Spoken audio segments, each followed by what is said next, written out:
Hey everyone, it's me Mohammad Irfan. तो कैसे हो आप सभी? बढ़िया एकदम। आज की हमारी टॉपिक क्या रहेगी? Ohm's law. ठीक है, इससे प्रीवियस वीडियो में हमने क्या देखा था, हमारी इलेक्ट्रिक करंट क्या होती है, फिर उसके बाद हमने देखा था ड्रिफ्ट वेलोसिटी। ठीक है, फिर एक टर्म आई थी हमारी मोबिलिटी, फिर उसके बाद देखा था हमने relation between drift velocity and current I equal to NEAVD, फिर कुछ इंपॉर्टेंट PYQ किए थे। ठीक है, तो आज की हमारी टॉपिक रहेगी ओम्स लॉ। ठीक है, जो कि क्लास 10th में जो आप पढ़े हुए ना वही ओम्स लॉ है।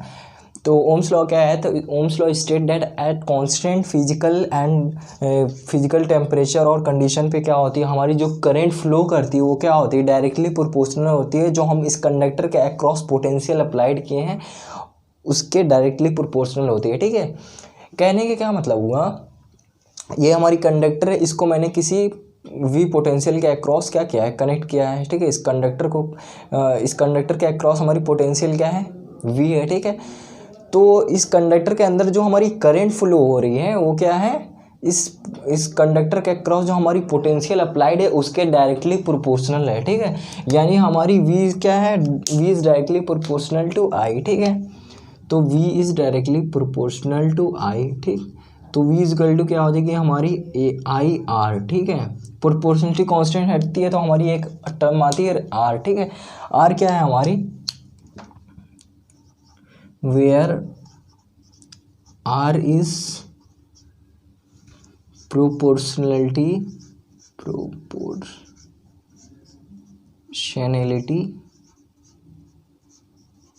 कांस्टेंट। ठीक है, प्रोपोर्शनलिटी कांस्टेंट आती है जिसे हम क्या कहते हैं, where R is proportionality constant and it is called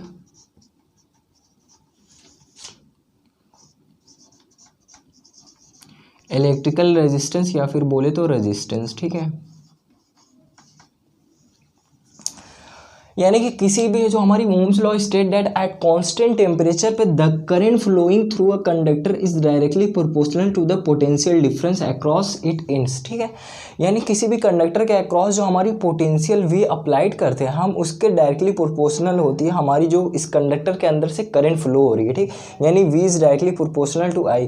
इस फिर से एक बार फिर से देखते हैं, इस कंडक्टर के अक्रॉस जो हमारी पोटेंशियल है, ठीक, इस कंडक्टर के अक्रॉस जो हमारी पोटेंशियल है वो डायरेक्टली प्रोपोर्शनल होती है इस कंडक्टर के अंदर से जो हमारी करंट फ्लो हो रही है, यानी V is directly proportional to I। तो प्रोपोर्शनलिटी कांस्टेंट हटाते तो एक टर्म आती है हमारी R, जिसे हम क्या कहते हैं, इलेक्ट्रिकल रेजिस्टेंस। ठीक है, अब ये हमारा रेजिस्टेंस क्या होती है, जिसे हम क्या कहते हैं, R is equal to V by I। ठीक है, तो देखिए आपकी रेजिस्टेंस क्या होती है, इलेक्ट्रिकल रेजिस्टेंस क्या होती है देख लीजिए। तो ये ऑपोजिशन अफोर्ड करती है। ठीक, electrical resistance is the opposition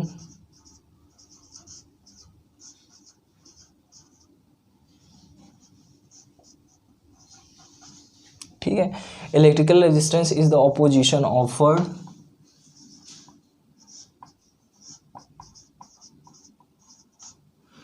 electrical resistance is the opposition offered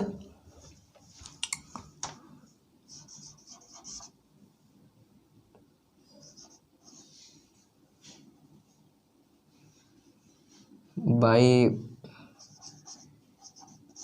material, ठीक, to the flow of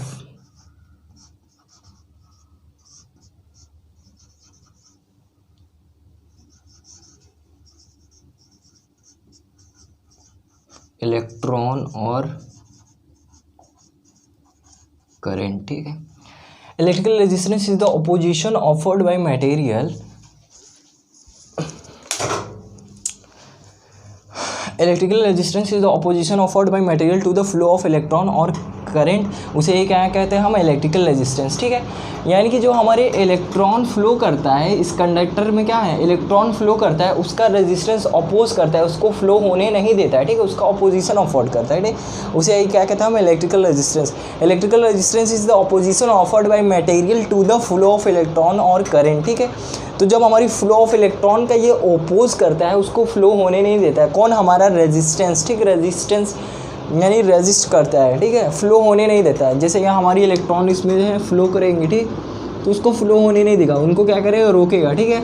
तो जब हमारी फ्लो ऑफ इलेक्ट्रॉन का ये अपोज कर रहा है, कौन अपोज कर रहा है, हमारा रेजिस्टेंस, इलेक्ट्रिकल रेजिस्टेंस अपोज कर रहा है इसका, इस मटेरियल की ऑफर्ड बाई मटेरियल, ये मटेरियल क्या कर रहा है, electrical resistance flow of electron का अपोज करा है। तो जब फ्लो ऑफ इलेक्ट्रॉन का अपोज होगा तो हमारा करंट क्या होगा, करंट का भी एक तरह से अपोज होगा, क्योंकि हमारी क्या होती है, फ्लो ऑफ इलेक्ट्रॉन्स यानी rate of flow of charge, ठीक है, उसे ही तो हम कहते हैं करंट। तो जब इलेक्ट्रॉन के फ्लो का अपोज हो रहा है, इलेक्ट्रॉन को फ्लो होने नहीं दिया जा रहा है, तो आपके एक तरह से कह सकते हो कि आपकी करंट के भी तो अपोज हो रहे हैं, क्योंकि हमारी फ्लो ऑफ इलेक्ट्रॉन्स होते हैं तभी तो हमारे करंट बनेंगे, ठीक है। तो यही था हमारा इलेक्ट्रिकल रेजिस्टेंस। एक बार देख लेते हैं ओम्स लॉ क्या होती है। Ohm's law state that at constant temperature पे क्या होती है, जो हमारी करंट होती है, the current flowing through a conductor is directly proportional to the potential difference. इस कंडक्टर के अक्रॉस जो हमारी पोटेंशियल है उसके डायरेक्टली प्रोपोर्शनल होती है जो हमारी कंडक्टर के अंदर करंट फ्लो करेगी, ठीक, यानी V is directly proportional to I. तो हमारा एक टर्म आता है V equal to I R. Resistance क्या होता है, तो ये अपोजिशन अफोर्ड करता है इलेक्ट्रॉन को, ठीक है, by material to the flow of electron को अपोज करता है, और एक तरह से बोला जाए तो इलेक्ट्रिक करंट का भी अपोज कर रहा है, ठीक, उसे फ्लो होने नहीं देता है। ये होती है हमारी रेजिस्टेंस, ठीक है।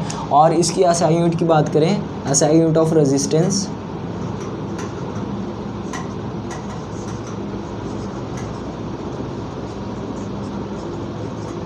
SI unit of resistance is ohm, और इसे हम ऐसे डिनोट करते हैं, ठीक। SI यूनिट ऑफ रेजिस्टेंस क्या होती है हमारी, तो SI यूनिट ऑफ रेजिस्टेंस होती है हमारी ओम, ठीक है। तो क्या अगर हम वोल्टेज यहाँ से देखा जाए तो क्या हम वोल्टेज बढ़ाएंगे तो हमारी करंट बढ़ेगी, ठीक है, R is equal to V by I, ठीक है। तो क्या हमारा रेजिस्टेंस किन किन फैक्टर पे डिपेंड करता है, क्या पोटेंशियल पे डिपेंड करता है, करंट पे डिपेंड करता है, तो नहीं करता है। क्यों, जैसे कि अगर मैं पोटेंशियल को, फर्स्ट ऑफ ऑल अगर मैं पोटेंशियल बढ़ाता हूँ, सपोज़ कि अगर मैं V को 2V कर दे रहा हूँ, ठीक, पोटेंशियल बढ़ाएंगे तो करंट भी बढ़ेगी, है ना। जब पोटेंशियल आपकी बढ़ेगी तो करंट भी बढ़ेगी ना भाई साहब, जितनी बड़ी बैटरी लगाओगे उतनी ज़्यादा करंट मिलेगी ना।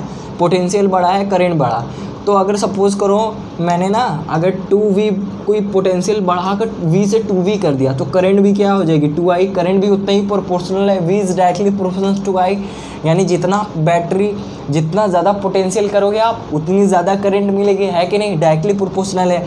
तो जब V को 2V करेंगे तो करंट भी क्या होगी, 2I होगी। तो रेशियो क्या मिलेगा, रेशियो हमें वही मिलेगा, 2 2 कैंसिल हो जाएंगे, ठीक है।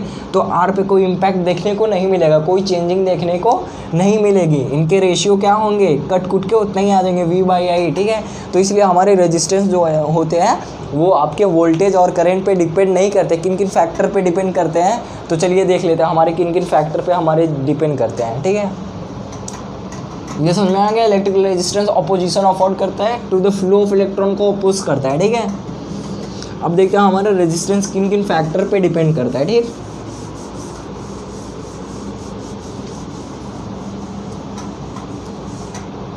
तो रेजिस्टेंस हमारा डिपेंड करता है लेंथ ऑफ अ कंडक्टर पे, या फिर बोल लीजिए तो wire of length of wire, ठीक है, और यूनिवर्सली प्रोपोर्शनल होता है एरिया के। देखिए कहने का मतलब ये हुआ, इस कंडक्टर या फिर बोलिए तो वायर जितनी बड़ी होगी, ठीक है, वायर जितनी बड़ी होगी, लेंथ जितना बड़ा होगा तो उतना क्या होगा, रेजिस्टेंस मिलेगा ना, है कि नहीं, क्योंकि उतना ज़्यादा मतलब इलेक्ट्रॉन को रेजिस्ट करना पड़ेगा ना।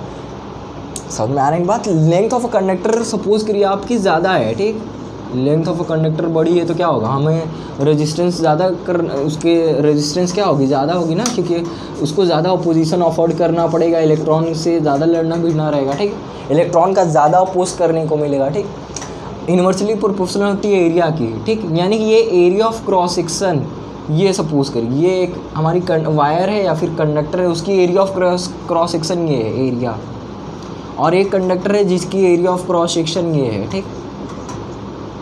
तो किसमें रेजिस्टेंस हमें ज़्यादा मिलेगा, तो इसमें रेजिस्टेंस ज़्यादा मिलेगा, क्यों ज़्यादा मिलेगा, इसकी एरिया कम है, तो एरिया कम है तो रेजिस्टेंस क्या होगा, ज़्यादा होगा। अब इसकी एरिया बड़ी है तो इलेक्ट्रॉन ईजिली फ्लो कर जाएंगे, ओपोज तो करेगा लेकिन आसानी से इलेक्ट्रॉन क्या करेंगे, इलेक्ट्रॉन हमारे आसानी से फ्लो करेंगे, ठीक, क्योंकि इसकी एरिया ऑफ क्रॉस सेक्शन बड़ी है तो इसको ज़्यादा अपोजिशन ज़्यादा अपोज करने वाले नहीं मिलेंगे, मिलेंगे भी तो ये निकल जाएगा ना भाई साहब, इसके एरिया बड़े, इनको तो कोई दिक्कत नहीं हुआ। लेकिन इसकी एरिया क्या है, एरिया ऑफ क्रॉस सेक्शन इस वायर की कम है एज़ कम्पेयर टू दिस, तो क्या होगा, हमारी एरिया ऑफ क्रॉस सेक्शन इसकी कम है, तो इसको मतलब ज़्यादा अपोजिशन मिलेगा ना। यहाँ पे तो भाई साहब एरिया बड़ी आराम से फ्लो कर जाएंगे, लेकिन यहाँ पे कम है तो इलेक्ट्रॉन को फ्लो होने में थोड़ी मुश्किल आएगी।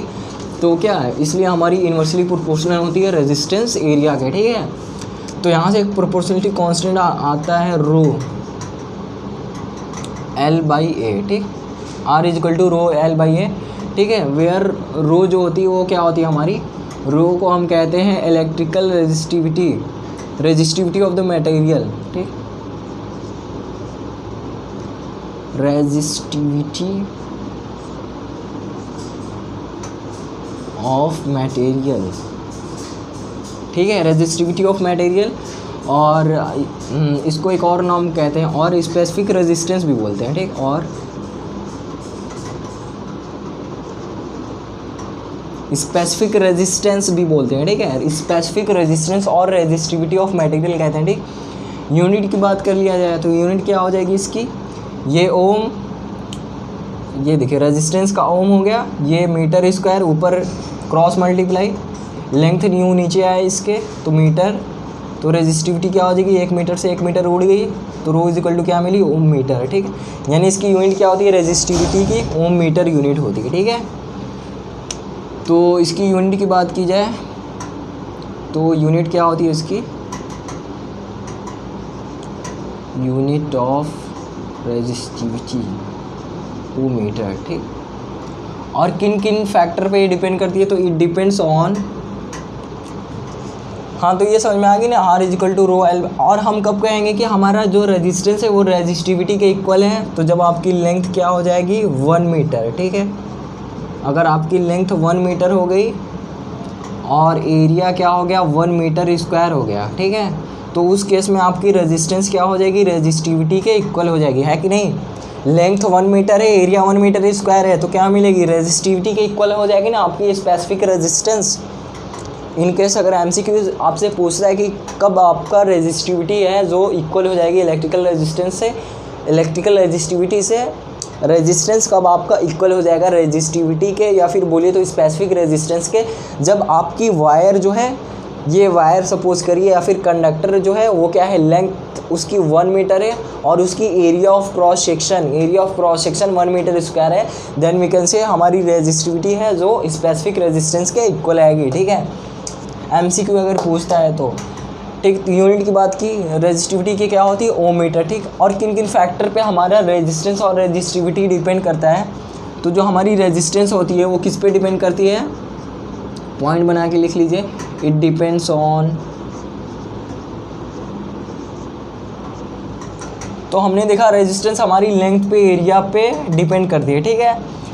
यानी रेजिस्टेंस का फॉर्मूला क्या मिला था, V/I, ठीक है। वोल्टेज और करंट पे डिपेंड नहीं करते हैं, वो एरिया, लेंथ, यानी नेचर ऑफ द मटेरियल, ये जो मैंने वायर लिया है, कंडक्टर लिया, उसके नेचर पे डिपेंड करे कि उसकी एरिया क्या है, उसकी लेंथ क्या है, ठीक है।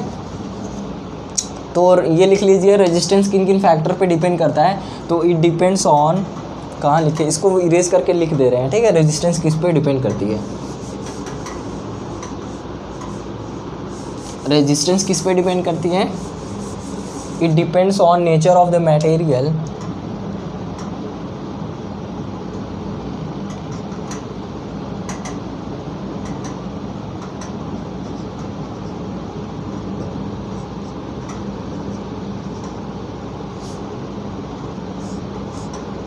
या फिर बोलिए तो resistivity.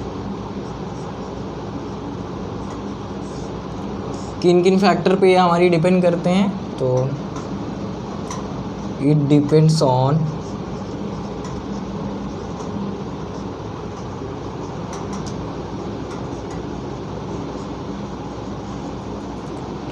Nature of the material,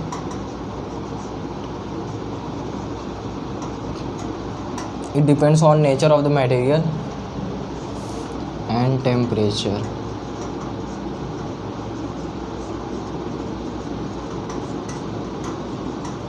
It depends on nature of the material and temperature, ठीक है।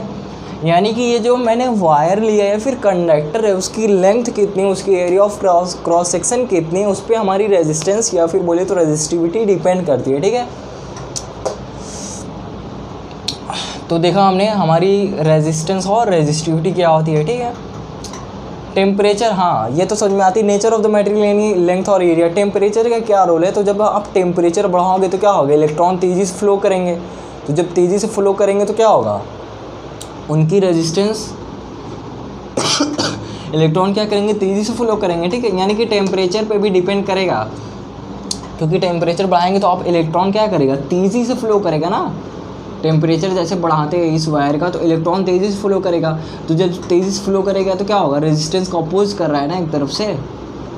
रेजिस्टेंस क्या करता है, अपोज करता है, इलेक्ट्रॉन का आने नहीं देता, उनका अपोजिशन अफोर्ड करता है कि तुम फ्लो मत करो। ठीक है, लेकिन टेम्परेचर बढ़ाओगे तो क्या करेगा, वो फ्लो करेगा। ठीक, वही कि दोनों मतलब आपस में, ये तो टेम्परेचर बढ़ाने से इलेक्ट्रॉन फ्लो करेगा लेकिन उसका रेजिस्टेंस उतना ही अपोज करेगा। ठीक, तो अगर टेम्परेचर बढ़ाते हो तो रेजिस्टेंस भी हमारी तो बढ़ेगी ना, उसका रेजिस्टेंस, इलेक्ट्रॉन तेज़ी से फ्लो करेंगे तो अब रेजिस्टेंस क्या करेगा, उसका अपोजिशन करेगा तेज़ी से। वो भी जब तुम फ्लो कर रहे हो तो वो भी तेज़ी से उसको क्या करेगा, रेजिस्ट करेगा। ठीक, उसको अपोजिशन करेगा। ठीक, तो ये था हमारी रेजिस्टिविटी जिसको हम रो से डिनोट करते हैं। ठीक है, और कुछ इंपॉर्टेंट पॉइंट्स बाकी है, ओम्स लॉ और कुछ तो बचा नहीं है, अप्लाइड अक्रॉस इट्स। तो हमने देखा ओम्स लॉ क्या होती है, किसी भी कंडक्टर, अगर हमारा टेम्परेचर सब कुछ कांस्टेंट है, ठीक है, एट कांस्टेंट टेम्परेचर प्रेशर सब कुछ कांस्टेंट है, तो उस कंडीशन में जो हमारी करंट फ्लो करती है किसी भी कंडक्टर के अक्रॉस वो डायरेक्टली प्रोपोर्शनल होती है to the potential difference across it ends. ठीक, यानी V is directly proportional to I. ठीक, तो वी इक्वल टू एक टर्म आती है आई आर रेजिस्टेंस। रेजिस्टेंस का क्या रोल होता है कि ये अपोजिशन अफोर्ड करता है, इलेक्ट्रॉन को फ्लो होने नहीं देता है।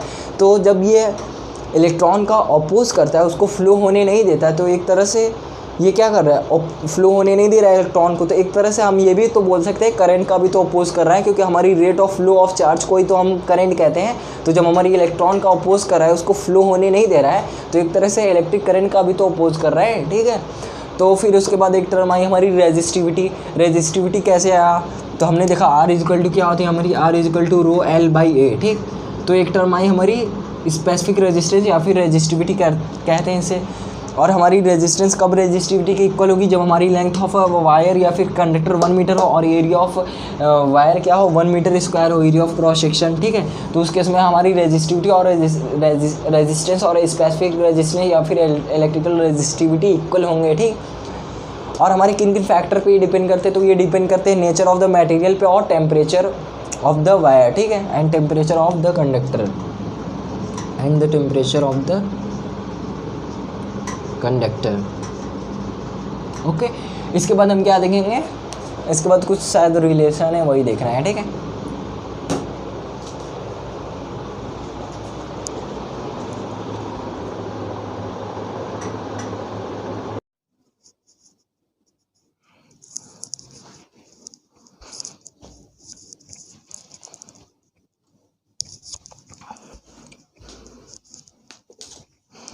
तो अभी हमने देखा था क्या हमारी ओम्स लॉ क्या होती है और रेजिस्टेंस और रेजिस्टिविटी देखी। ठीक, और हमारी रेजिस्टिविटी या फिर बोलिए तो रेजिस्टेंस किस पे डिपेंड करती है, नेचर ऑफ द मटेरियल और टेम्परेचर ऑफ द कंडक्टर पे डिपेंड करती है। ठीक है, तो कैसे डिपेंड करती है तो वो देखते हैं कि कैसे हमारे एक रेजिस्टेंस फार्मूला हम निकालते हैं। ठीक, तो हमने रिलेशन पढ़ा है I equal to N e A v d. ये क्या होती है, रिलेशन बिटवीन ड्रिफ्ट वेलोसिटी और करंट पढ़ा है हम सब ने। ठीक है, पढ़े हैं ना, I equal to N e A v d. ठीक है, तो आई इजकल टू क्या हो जाएगी, N e A as it is, v d की जगह मैं लिख रहा हूँ ई वी डी क्या है, ड्रिफ्ट वेलोसिटी। तो ड्रिफ्ट वेलोसिटी क्या होती है हमारी ई टाउ बाई एम, है ना, यही फॉर्मूला होती है। तो आई इजकल टू क्या हो जाएगी आपकी एन ई ए, और ई की जगह मैं यूज़ कर रहा हूँ V by L. Electric field का एक फॉर्मूला पढ़ा था ना हमने, ई इजकल टू क्या होती थी हमारी, E equal to V by L in the direction of electric field potential decrease करती है, वही वाला फॉर्मूला है E equal to V by L. तो ई इजकल टू क्या हो जाएगी हमारी, ये ई रही और ये वी बाई एल हो जाएगी। तो नीचे क्या हो जाएगी, डिनोमिनेटर में एम एल। ठीक है, क्रॉस मल्टीप्लाई कर दूँ, एन ब्रैकेट ओपन करते हैं तो ये हो जाएगी N E square A V tau by M L, यही होगी ना। है ना। अब क्या करेंगे, क्रॉस मल्टीप्लाई कर देते, तो M L is equal to N E square A V tau, ठीक है, बाई आई, ठीक, क्रॉस मल्टीप्लाई किया सिंपल। तो आप जानते हो N E square A V by I क्या हो जाएगी, आर हो जाएगी रेजिस्टेंस, तो आर और ये हमारी टाउ रही, ठीक। तो यहाँ से रेजिस्टेंस क्या मिलेगी, रेजिस्टेंस, तो यहाँ से रेजिस्टेंस मिलेगी, रेजिस्टेंस को छोड़ के बाकी सारा टर्म आप डिनोमिनेटर में भेज दो, तो क्या मिलेगी, M L by N E square A tau, यही मिलेगी ना, R is equal to M L by N E square A tau, ठीक है। ये हमें रेजिस्टेंस मिल गई, ठीक। तो और इसको रिलेट करें तो हमें रेजिस्टेंस क्या मिली है, रेजिस्टेंस हमें मिली है M L by N E square A tau, ये मिली है, ठीक है।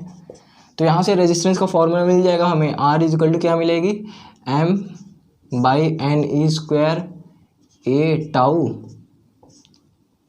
इसको साइड में कर दो, एन ई स्क्वायर टाउ, ठीक है, और ये हो गई एल बाई ए, ठीक। तो यहाँ से हमें रेजिस्टिविटी मिल गई, M by N E square tau, L A को साइड में कर दिया, तो यहाँ से आर इज इक्वल टू क्या मिलेगी हमें, रो एल बाई ए, ठीक है, वेयर रो क्या हो जाएगी हमारी, रो किसके इक्वल आएगी, तो ये इससे रिलेट किया जाए तो L by A, L by A की जगह एल बाई ए है, ठीक, और रो की जगह ये पूरी टर्म क्या है, M by N E square tau, ठीक, तो M by N E square tau, ठीक है। तो आप देख सकते हो कि हमारी रेजिस्टिविटी किन किन फैक्टर पे डिपेंड कर रही है। तो रेजिस्टिविटी मास ऑफ इलेक्ट्रॉन पे डिपेंड करेगी, नहीं, इलेक्ट्रॉन पे डिपेंड करेगी, नहीं भाई साहब, कोई भी मटेरियल हो आपकी इलेक्ट्रॉन पे मास और चार्ज तो सेम ही रहेंगे, ठीक। तो यानी एन के वैल्यू पे डिपेंड करेगी, यानी कि अगर हम एन बढ़ाते हैं, नंबर ऑफ फ्री इलेक्ट्रॉन्स बढ़ाएंगे तो रेजिस्टिविटी क्या होगी, कम होगी। जब रेजिस्टिविटी डिक्रीज करेगी तो आपकी रेजिस्टेंस भी क्या होगी, कम होंगे, ठीक है। समझ में आती बात, यानी नंबर ऑफ फ्री इलेक्ट्रॉन्स अगर हम इंक्रीज करेंगे तो रेजिस्टिविटी कम होगी और रेजिस्टेंस भी डिक्रीज करेगा। अगर हम अब देखिए टाउ आता है, एम और ई, तो ई कांस्टेंट है, ये दोनों कांस्टेंट है, मास ऑफ इलेक्ट्रॉन और चार्ज ऑफ इलेक्ट्रॉन, ठीक। अब देखिए टाउ का क्या है, तो हम जानते हैं tau is inversely proportional to temperature, पढ़े हम सब ने, टाउ इज इक्वल टू क्या होता है, इनवर्सली प्रोपोर्शनल टू 1/T। तो अगर हम टेम्परेचर बढ़ाते हैं तो टाउ क्या करेगी, डिक्रीज करेगी, ठीक है कि नहीं। अगर टेम्परेचर बढ़ाते हैं, अगर टेम्परेचर इंक्रीज करेंगे तो हमारे ताऊ जी डिक्रीज करेंगे, जब ताऊ जी डिक्रीज करेंगे तो रेजिस्टिविटी इंक्रीज करेंगे, तो जब रेजिस्टिविटी इंक्रीज करेगी तो रेजिस्टेंस इंक्रीज होगी। समझ में आ रही रिलेशन ना, यानी कि हमारा किस फैक्टर पे डिपेंड कर रहे हैं। हाँ, तो हमने क्या देखा कि हमारा आर इज इक्वल टू क्या होती है, M L by n square A tau, ठीक, R is equal to m by n square tau, simple ये formula, rho is equal to ये पूरी टर्म आ जाएगी रो की जगह, और एल बाई ए, यही फॉर्मूला पढ़े थे ना, R is equal to rho L by A, तो रो की जगह ये पूरी टर्म आ गई M by n square tau. अब यहाँ से हम ये रिलेट कर सकते हैं कि हमारी रेजिस्टिविटी किन किन फैक्टर पे डिपेंड कर रही है, ठीक है। तो अगर हम नंबर ऑफ ये मास ऑफ इलेक्ट्रॉन और ये इलेक्ट्रॉन कोई भी मटेरियल हो, कॉपर एल्युमिनियम कोई भी हो हमारा, उसके लिए क्या होगी, सेम होगी, ठीक है। यानी कि किस फैक्टर पे सिर्फ डिपेंड करेगी, एन पे, एन के वैल्यू पे और टाउ पे डिपेंड करेगी। तो जब हम N number of free electrons बढ़ाएंगे तो आप ही सोच कर देखिए, अगर नंबर ऑफ फ्री इलेक्ट्रॉन्स आप बढ़ाते हो तो क्या मुझे ज़्यादा रेजिस्ट करना पड़ेगा ना इलेक्ट्रॉन को। अब ढेर सारे इलेक्ट्रॉन होंगे तो उन सबको रेजिस्ट करना पड़ेगा, उनका अपोज करना पड़ेगा, तो इसलिए हमारी रेजिस्टिविटी कम हो जाती है, रेजिस्टेंस कम होता है तो रेजिस्टिविटी भी डिक्रीज करेगी, ठीक। अगर टेम्परेचर बढ़ाते हैं, टाउ पे डिपेंड कर रहा है, तो टेम्परेचर अगर हम इंक्रीज करते हैं तो ताऊ जी डिक्रीज करेंगे, जब ताऊ जी डिक्रीज करेंगे तो रेजिस्टिविटी इंक्रीज करेगी, जब रेजिस्टिविटी इंक्रीज करेगी तो रेजिस्टेंस इंक्रीज होगा, ठीक है। यही तो हमारे रिलेशन, यहाँ से हम रिलेट कर सकते हैं कि किन किन फैक्टर पे डिपेंड करता है। तो हमने देखा हमारी रेजिस्टिविटी और रेजिस्टेंस किन किन फैक्टर पे डिपेंड करते हैं, ठीक है, कैसे इंक्रीज करते हैं, कैसे डिक्रीज करते हैं, ठीक है। होप सो अच्छे समझ में आ गई होगी। इसके बाद हम अपने नेक्स्ट लेक्चर में मिलते हैं, ठीक है। अगर वीडियो अच्छा लगा हो तो आप लाइक, सब्सक्राइब और अपने दोस्तों से शेयर कर सकते हो।